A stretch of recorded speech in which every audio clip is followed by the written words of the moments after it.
So I thought I'd share with you some new stuff that I'm working on, because it's fun. And then we'll spend most of the time just doing Q&A, because that's also fun. I'm working on a new book, and I've recently become completely smitten by game theory, specifically finite and infinite games. In game theory, there are two types of games, finite and infinite games. A finite game is defined as known players, fixed rules, and an agreed-upon objective, like baseball. We all agree to the rules. We all agree that whoever has more runs at the end of 9 innings is the winner, and the game ends and we all go home. Nobody ever says, if we can just play 3 more innings, I know we can come back from this deficit. It doesn't happen that way. An infinite game is defined as known and unknown players. The rules are changeable, and the objective is to keep the game in play, to perpetuate the game. When you pit a finite player versus a finite player, the system is stable. Baseball is stable. When you pit an infinite player versus an infinite player, the system is also stable. Like the Cold War was stable because there cannot be a winner and there cannot be a loser, so we just try and keep the game in play. And in infinite games, because there are no winners and losers, what happens is players drop out of the game when they run out of the will or the resources to continue to play. So technically, the United States didn't win the Cold War. The Soviets dropped out because they ran out of the resources of the will to continue to play.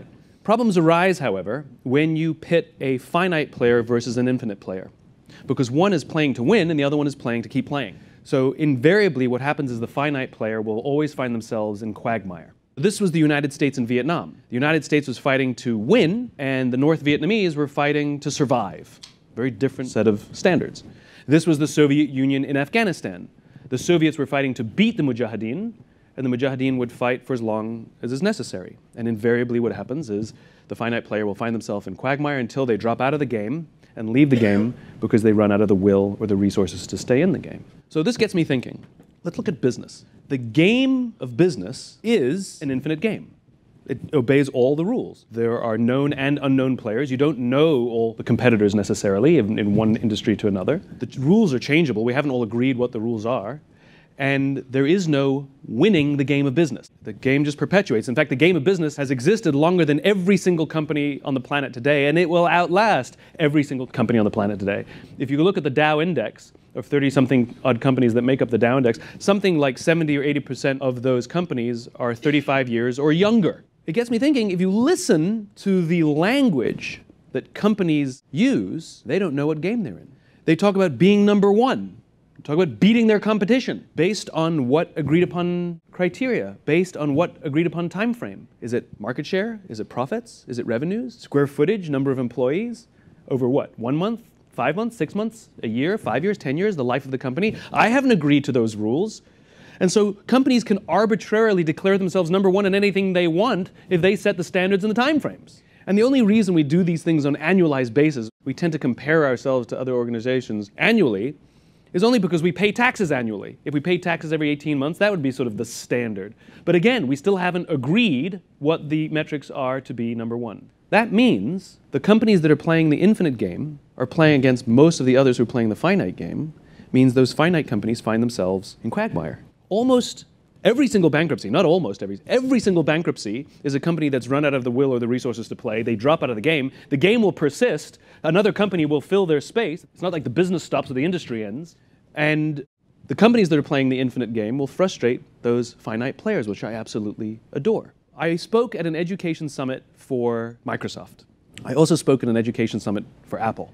Now, I would say about 70 to 80% of the executives at Microsoft spent about 70 to 80% of their PowerPoints talking about how to beat Apple. At the Apple Summit, 100% of the executives spent 100% of their presentations talking about how to help teachers teach and how to help students learn. One was obsessed with their journey, with their vision, with their cause. The other one was obsessed with their competition. Guess who's stuck in quagmire? Guess who's frustrated by their competition? So at the end of my talk at Microsoft, they gave me a gift. They gave me the new Zune when it was a thing. And I have to tell you, this was one of the most remarkable, beautiful pieces of technology I've ever used. The UI was gorgeous. The design of the actual hardware was beautiful.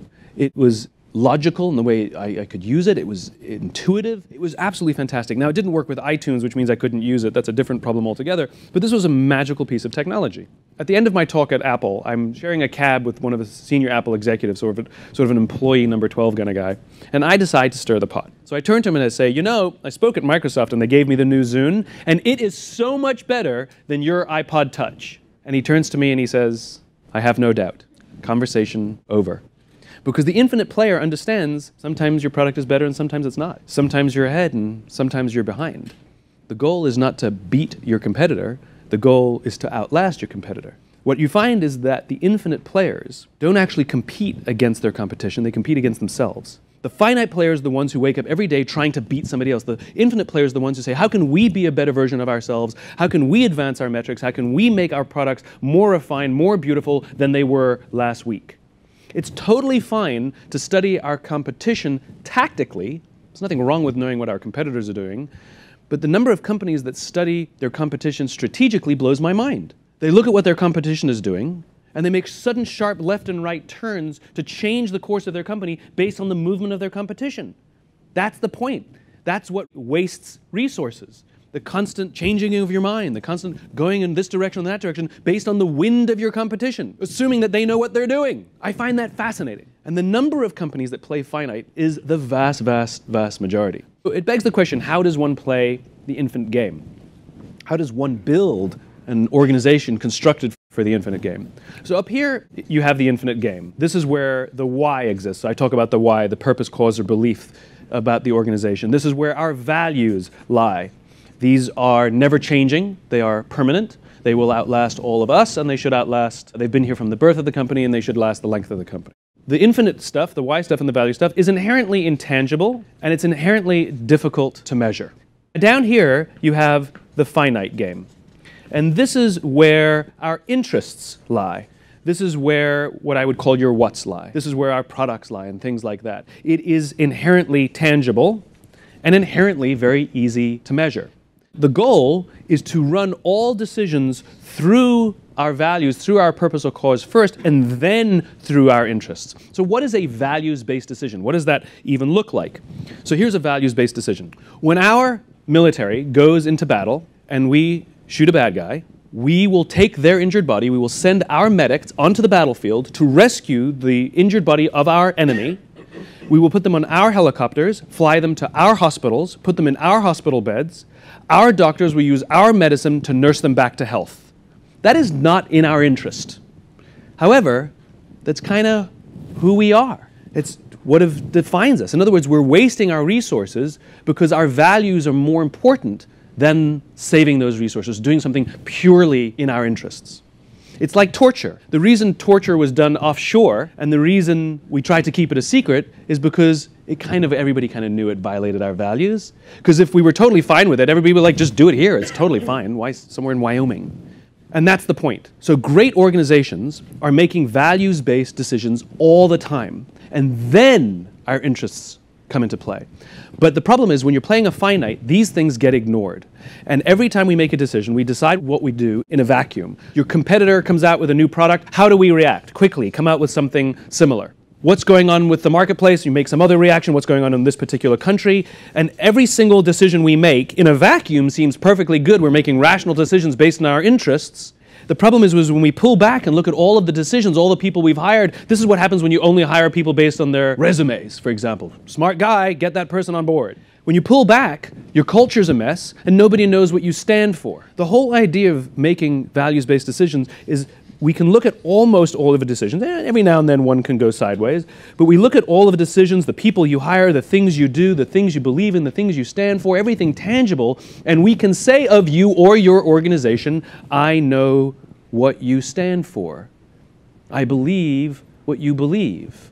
I would like to be a part of your organization. I would like to buy from your organization. This is where loyalty lies. But the only way we can judge each other is down here. It's like human beings. We want our friends to act and speak and do the things based on who they are. We want our friends to be, that word that's always thrown about, authentic, which means saying and doing the things we actually believe. That's what we mean. And the reason is because we want to know who they are. We want them to be predictable. But that's the idea. This is what I'm doing. I've become fascinated by this game theory stuff, and I'm running it through all kinds of scenarios. I'm looking at relationships, I'm looking at business, I'm looking at politics, I'm looking at war and nation states, and how this plays out in the real world, because the game is the game. We don't get to change the rules. Of course, there are always finite games within the infinite. It's the difference between a goal and a vision.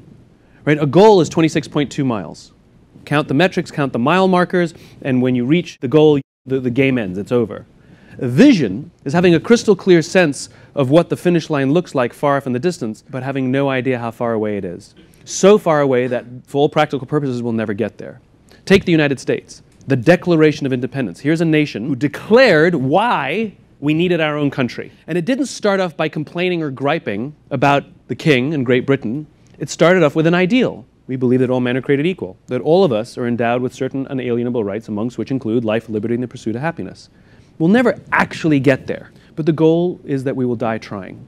And within that infinite contest, there are many finite games that we hope to advance that infinite contest, or even little infinite games within that, like civil rights. We've never actually reached the point where we have perfect civil rights, but we're continuing to get better and better and better. That's the point. It's constant refinement. It's Kaizen. It's no matter how good we do, we can always do better. But the goal is we have a North Star. We have a thing to point us in a direction. It's not random. In the United States, when we have civil rights, so women's suffrage, or gay rights, or education for everyone, or healthcare for everyone, however, what form it takes, it's our way of trying to get closer and closer and closer to the ideal upon which the nation was founded. I wish all organizations, they don't have to be nation states, I wish all organizations did the same thing, operated not just in their interests, but also have a sense of code or values and a sense of purpose and vision. It matters because we want to stand for something. We want to work for something. We want all of our hard work, the products we produce, everything. We want it to count towards something, not simply be against something or make something in the short term. I see this so often with senior executives, with people who are making more money than they've ever made, they have more power and influence than they've ever had, and yet later on in their careers they don't feel as successful as they did when they were junior. When we're junior, the first promotion we get, the first raise we get, the first bonus we get, the first client we win, whatever it is, it's all very exciting, right? We're living down here and everything's very exciting. But after you've had a bunch of bonuses and you won a bunch of clients and you've had a bunch of product releases and a bunch of promotions, it's exciting for a little bit, like go out for a nice dinner with your family, that's about it, and then it wears off. And so what starts to happen is our work no longer feels like it has any sense of purpose. And so we default back to when we were young. We thought, well, when I won the client, win more clients. Well, when I reached $1 million, get more millions of dollars. That gave me the feeling the first time, it'll get me the feeling again. It doesn't. That's like winning one marathon, thinking it's amazing, and you keep running marathons for the rest of your life, and at some point you're like, why am I running all these marathons? They have to contribute to something. I'm fascinated by the companies that play the infinite game because inherently they frustrate their competition. For years, Apple frustrated Microsoft, especially when it was run by Steve Ballmer. It was a guy who ran the company based on interests alone versus competing against an organization that was doing something bigger. Costco versus Walmart. Southwest Airlines versus everybody. Organizations that seem to not care about what Wall Street thinks about the quarter of the year. And when you listen to the language of people like Jim Senegal, who's the founder of Costco, he says, I don't care about Wall Street. Wall Street's worried about how my company does in a month or in a year. I care about what my company does for the next 50 years. That's the company I'm building. You listen to the language. Ones who are focused on teaching kids how to learn and helping teachers how to teach versus how to beat our competition. It makes for a much more fulfilling life, and it makes for a much more realistic existence when your competition's slightly ahead and you think, that's okay. Can't stay ahead forever based on some arbitrary perspective, arbitrary metrics anyway. That's what I'm working on. I think it's fun. I think it's interesting. We've made some changes even in the way we do business based on this. We've become more infinitely organized, which means we are much more interested in trends than we are in absolute, because absolutes exist down here, but ongoing exists up here. So for example, let's say you will get a bonus if you hit a certain target by a certain date. That target is arbitrary. That date is arbitrary. Somebody made it up. That's how most of our bonus structures are built, on arbitrary numbers on arbitrary dates. And let's say that that person is doing good work and building good systems, but they miss the target, they miss the number. But if you were to pull back and look at how they've been doing, and you see this beautiful, steady line, we can see that they're doing good work, that they're building good systems, there's huge stability there, they just miss the arbitrary number on the arbitrary date. Give that person a bonus! Because we want that person to continue building those systems, and the odds are they'll probably hit the number 2 or 3 months later, which is totally fine, because then it's going to grow, grow, and grow. Versus the person who stabs people in the back, plays politics, their performance looks like this, there's no stability, it's all over the place, they happen to meet the number on an arbitrary date. Give that person a bonus? Why? They're breaking the company along the way. The point is, the finite player only looks at these discrete moments in time, where the infinite player is much more preoccupied with the trend of things. In our business, we've become absolutely preoccupied with the trend. There are some projects that we've wanted to implement that I wished took a year, and they took years. It doesn't matter how much I say, I want it done at the end of the... We missed it. But you know what? We were building good systems along the way. We just missed the prediction. And the result is we have much better systems, much better product, and we're all much more motivated by it because nobody was penalized for missing arbitrary numbers and arbitrary dates. And we're sort of learning how to... I'm learning how to build and run a business for the infinite. I mean, somebody asked me recently in an interview about my competition. Like, how do I compete against the people in my space? And the answer is, what? Compete against what? Like, what am I competing for? Like, am I going to compare how many views on TED, or how many book sales, or how much my personal income is, or how much my corporate income is? Like, what's the arbitrary standard? Because I can be ahead on some metrics and behind on others. I can drive myself crazy, or I can be really proud of myself. Worse, I'm choosing who my competitive set is. But the competitive set is way larger than I can imagine. It's like, I love it when the networks declare that they're number one. You do realize they're only comparing themselves to the few other networks that they want to compare themselves. NBC, ABC, CBS, and Fox compare themselves to each other. They ignore Netflix, Hulu, HBO, YouTube, and the rest of them. But that's the point. If you make your own competitive set, you'll be number one. Everybody will have their day in the sun. I get a kick out of that. So especially for an organization like YouTube, the question is, who's your competition? The competition is yourself. Wish everybody the best of luck. Let them make their own metrics. Let them declare themselves number one. Who cares? They'll fall out of the game before you. That's the goal. It's the environment. It's the environment. And when the leader creates an environment in which people feel that someone has my back, they will do extraordinary things. And what I learned is that courage is not this deep down internal fortitude. It comes externally. It's like a trapeze artist would never try a brand new death-defying act unless they had a net. The courage didn't come from the trapeze artist. The courage came from the net. And it's the same in the military, which is especially when you're in life and death situations, when you're in theater. People who you don't like, you still rely on to save your life. And the reason it works is because you don't have to look behind your shoulder. And that mentality, we're human beings, and human beings as social animals feel our safest when we trust each other. And good leaders are capable of producing that. So great businesses look very much like well-run military organizations, where the leaders give the glory. They distribute authority. They push it down the ranks. Let people make decisions. If they screw up, there's no risk of getting fired. If the company misses its arbitrary projections on its arbitrary date, we do not use the people to balance the books. We figure out other ways, or we even invite the people to help solve the problems. These are the things that produce that circle of safety that produces the exact same outcome, where people will love each other, cry for each other, sacrifice for each other. You see it in business plenty, but it always boils down to leadership. We can't help but talk about it. Let's look at United Airlines, what just happened shortly. It's going to come up. Usually when things like that happen, that is a red flag that they have a leadership problem. It's very rare that you have something like that just show up out of nowhere.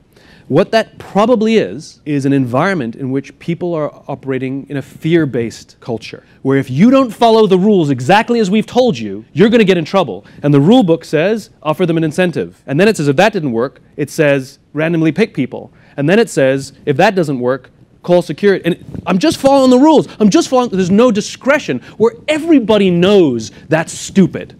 Like when the CEO announced that we're no longer going to forcibly remove pay, like, why was that ever a policy? That's like food companies saying, now with no chemicals. It's like, wait, why were there ever chemicals? But that's the point, which nobody has discretion.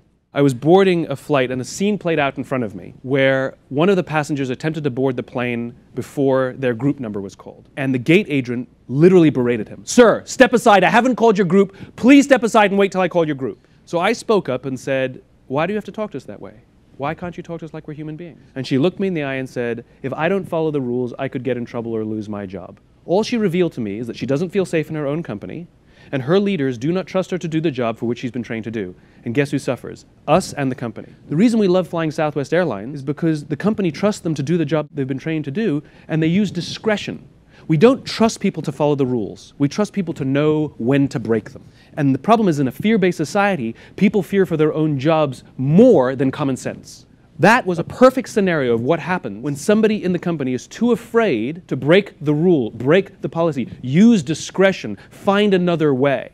So almost predictable that something will happen, something will break at some point. I tend not to comment on companies where the founder leaders are still there, because people ask me about these companies, and the answer is we don't really know the kind of culture they've built until the founder leaders have left. Because the founder leaders tend to be the personifications of the cause, of the values. And you can really test the quality of the culture of a company and its stick-with-itness, and whether they truly have imbued into the company the values first after the founder goes. So Walmart's a great example. Walmart used to be an amazing company. It was all about this. And then Sam Walton died, and the first CEO took over from him, grew up with Sam, and so he kind of got it. And then all of a sudden it started to go sideways because they became preoccupied with this, and they completely forgot about that. You see their tagline? Their tagline is, save money, better life. That's actually in the wrong order. It should be better life, save money. That would be a values-based decision, right? It's one of the pieces. So we see this all the time. Bill Gates left, and then sort of Microsoft went a little bit sideways under Ballmer. Ballmer was obsessed with this, over this. This happens also very often when CEOs leave and replace themselves with their CFO or COO, because we have a flawed hierarchy in business. We think CFO or COO is the number 2 job, and many CFOs or COOs see themselves as in line for the big job. The problem is it's not 1 and 2, it's 1 and A. They are completely separate skill sets. And it's the combination, the mom and the dad, the visionary and the operator, the person who sees far and the person who knows how to get there, the person who sees the forest, who lives above the trees, and the person who's down in the trenches trying to figure out their way through the trees. It's that magical combination that makes a business grow. But too often we take a visionary and we replace them with an operator.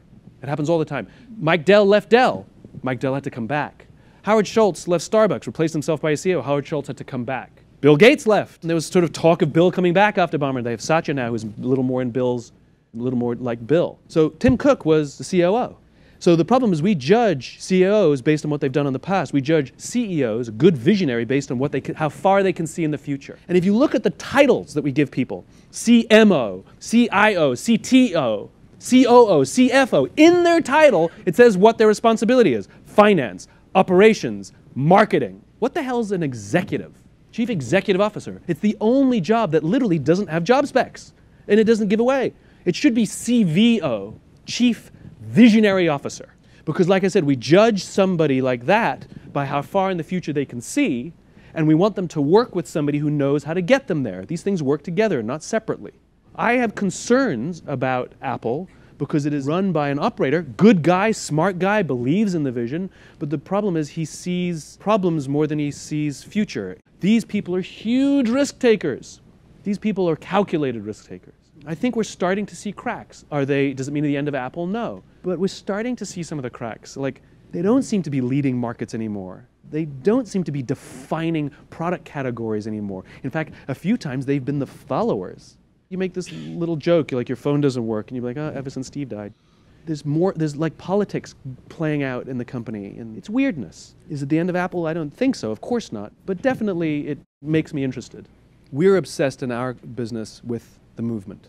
We obsess about the movement. We never ask ourselves, literally, it never comes up, is that good for the company? It just doesn't come up. It does secondarily, but we want to know if a decision we're about to make, a product we're about to develop, something we're about to sell, whatever it is, we always say, is it good for the movement? So what it does is it forces everybody to put first the movement, this vision that we all share in our organization. We believe, we imagine a world in which the vast majority of people wake up every single morning inspired to go to work, feel safe when they're there, and return home fulfilled at the end of the day. Our goal is to get closer to that, stand as a beacon that points towards that and offers the tools we can and inspire others to help us build tools to get to that world. That's what we mean by the movement. And we're obsessed with it. Even when we talk about our P&L, we don't actually have a line on our P&L that says profit. It says freedom. Because none of us are motivated by the abstract thing called profit. We absolutely are motivated by freedom, because the more money we make, it allows us to stay in the game, fuel for the drive. It allows us to get our message out to a bigger and broader audience. It allows us to say yes to things that don't pay and say no to things that do pay, but we don't like the people who are calling us up. It gives us discretion to give money away to people we like. It gives us opportunities to give benefits, to the question before, and give freedom. So you're damn right I want to have more freedom this month than I had last month. So I think it comes from an obsession from leadership, and not just me, at all levels, And sometimes that leadership comes from bottom up, where we catch each other and we remind each other. Because it is tempting to put all this first, because we can demonstrate and measure how we can improve or advance the metric. And the question I ask is, to what end? I don't mean rationalizing. I mean, explain to me in hard words how this advances that, not some backpedaling, which is very often what happens. And so clearly that everybody else in the room is going, mm-hmm. That's the funny thing about these things. Like, we all know what the right thing to do is, but we like to rationalize sometimes. I think there has to be an obsession with the cause to advance the cause. And it doesn't have to be the top person. It can be somebody who signed up for it. Guys, remember why we all signed up for this. It's like the military example. Like, everybody has the same flag on their shoulder. And if you're in Marines, Army, Air Force, or Navy, when you're in a combat situation, the uniform disappears. The only thing that matters is this and each other. We all signed up for the same thing. Do you believe in it or do you not believe in it? Do you want to advance this cause or not? Do you care about changing the way the world works into making it into something better, or do you not? What can we do in our sphere of influence, marketing, product, whatever? What can we do in our sphere of influence? What little bit can we do? What piece of the jigsaw puzzle do we have to put down to help build the picture that's on the box? But somebody has to be pointing to the picture on the box. And that's the job of the leader, whether they have rank or not. So there is vision at the Google or Alphabet level, and all of the companies within Alphabet should be working in cones to advance the bigger vision, and within that there should be nested Y, as we would call it, that advance, it all goes up. Ideally, the question is what did they sign up for? Do they believe in the big vision, and can they help advance it? And I love that they're big thinkers, and you want to combine big thinkers with big doers, good teams. I love that. What if going, ooh, I can do that. Somebody else goes, I can do that. But if they see themselves as the one who has to come up with the vision, the question is, at what point do we start building? This happens very often with entrepreneurs, and entrepreneurs are in big businesses and not. It has nothing to do with owning a small business, where it's shiny object syndrome, right? Every shiny object is something they want to pursue. Yeah. And at some point, you're going to have to pick one. This is one of the things I actually admire in the Marine Corps. If you go to OCS at the Marine Corps in Quantico, where they select their officers, they have something called the Leadership Reaction Course, the LRC. It's mini little obstacle courses, like 20 of them, 10 wet, 10 dry. Things like take these 3 planks of different sizes and lay them on the telephone pole sticking out of the water and get all of your people and this ammunition across the water. Figure it out, and they give them a time constraint. And they have to run it twice. One they assign the leader and one they don't. So one of the things that I'm fascinated by in the LRC, which is they're looking for the leader to take input from everybody and then make a decision on the strategy of how we're going to get across. But they're also looking to the followers. Because what they find is the best followers take advice and then make a decision, and the best followers will give advice, but once the decision is made, want to see their leader successful, and never work to sabotage or stand on the sidelines because they didn't get their way, or enjoy the failure because they say, I told you so, but work tirelessly to see whatever direction was set is highly successful. So I hope that's happening here too. I'm looking at what the criteria are, actually going through the necessities of what elements are required to play an infinite game. It's what I'm working on right now. And I'm uncomfortable with the fact, but I think the fact is you have to have opposition. And one of the reasons is having opposition, having an adversary, actually allows for a game to exist, because you can't play a game by yourself. Even if you're playing like solitaire, you're still playing against the cards. There's an opposition. As uncomfortable as I am, even in the old Apple days, they still wanted to take down IBM, and then they want to take down Microsoft. But having an opposition in the infinite level makes it easier for us to know what we stand for, because we can see what we're against. Even if in the United States we struggle to put our vision into terms, we could look at the Soviet Union and say, not that. But you still have to have the for. It's still got to be there, because when players drop out and are replaced, you still stand for the same thing, because if you're only against whatever anybody else is, then you're not going anywhere. So you still have to have the for, but the Romans debated on the floor of the Senate for 50 years whether they should just flatten Carthage, which was their not that, their Soviet Union. And they finally decided to do it. And they flattened Carthage, and then the Roman Empire quickly went into decline. That's interesting to me. So I think you need opposition. I think Apple needed Microsoft. George Lucas talks about this. He says, what do you do when you become the thing that you hate? That you hated. And I think an adversary at this level, another infinite adversary, is important. Now, it's not like more infinity. You have to keep the game in play, because we never know when it's going to end. Nobody could predict that the Cold War would end when it ended. In fact, it caught most people by surprise when the Berlin Wall came down. It sort of happened very quickly. The point is you have to maintain a good business so you can maintain resources so that you can stay in the game. You have to run efficiently, but you want to keep people ideologically invested. You want to find allies. You want to be an ideological exporter. You want to preach your cause, preach your cause, preach your cause, preach your vision, so that others will go, me too, and you get allies, other companies or partners or vendors or employees who go, I'm in, I believe, I'm loyal, never going to abandon you, I'm in. The adversary makes all of that very easy. The reason we stand for something is when one adversary drops out, while we're waiting for a new adversary, which will show up, we have to know what we stand for. And if you really want to get into geopolitics, that was the single biggest mistake that the United States made after the Cold War, which is we declared ourselves the winner, but that's not what happened. The other guy dropped out. And then we imposed our will on the world for about 11 years. Turns out the rest of the world didn't like it, and new adversaries started to show up. Soviet-style communism, we were both ideological exporters, was replaced by Islamic extremism. The nuclear power of the Soviet Union was replaced by North Korea, Pakistan, maybe Iran. The economic tension with the Soviet Union was replaced by China. The problem is now it's diffused, now it's separated, but the Cold War is alive and well, Cold War 2.0. And we're still battling life, liberty, and the pursuit of happiness. So it's more complicated now, but we foolishly gave up what we stood for a while. So I think you need both, and I'm uncomfortable by the fact, but I think you need adversaries. You need to have a not that. We're clearer what we stand for because we know we don't ever want to be that. Thanks very much for your time, everyone. Appreciate it.